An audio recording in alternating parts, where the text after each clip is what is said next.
On page 8 of your study guide, you have a pretty extensive list of chemical and physical properties. There is a slight difference between chemical change and chemical and physical property.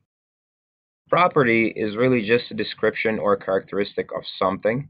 For example, if you say a pencil is blue, well, it has the color blue. That's just this property. That's just a description, a characteristic, a trait that the pencil has.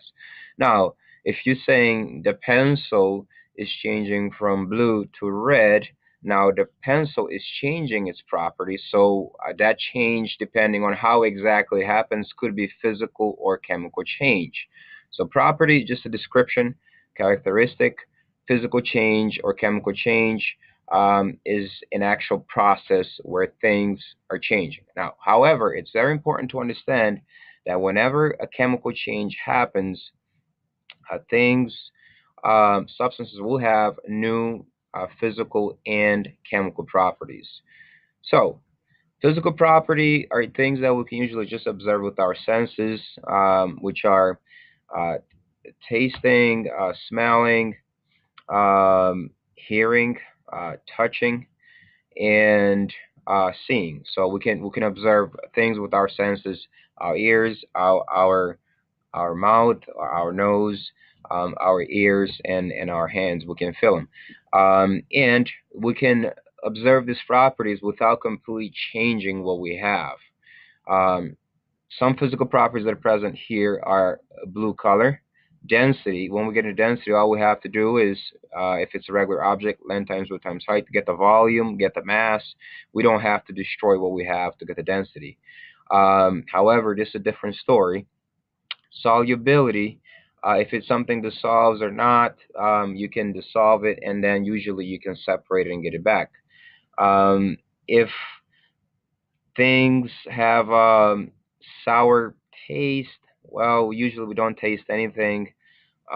In chemistry or in science in general, you shouldn't taste anything. But since it's got the word taste here, you could argue that it's physical.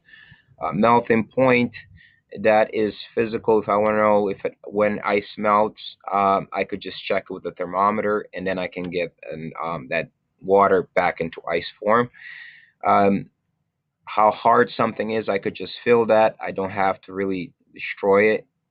When we mean destroy here is chemically really changing things, like burning it or reacting it with acid, which will also destroy things in a way that we can't really get it back.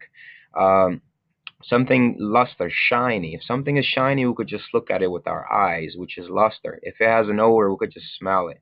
However, chemical property shows how a substance will react with something else.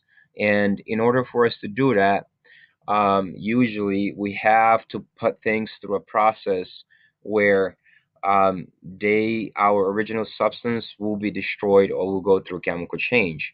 So chemical change usually go with chemical property, and physical change usually goes with physical property. But remember, chemical change will get substances that have both chemical property and physical property. So the rest of the properties left in our list are chemical properties. Flammability, if I want to know if my paper is going to burn, I have to actually burn it. So my paper now becomes ash, smells different, looks different, tastes different, has completely different properties. Can't really write on it the way I used to. Reacting with acid. Usually, if you want to know if something reacts with acid, there's a great chance that it's going to be destroyed and you won't be able to go back to it. And if it supports combustion, again, combustion is burning things up. We have to burn it. And reacting with water, it really depends, but the word react goes with reaction, which usually would be a chemical change.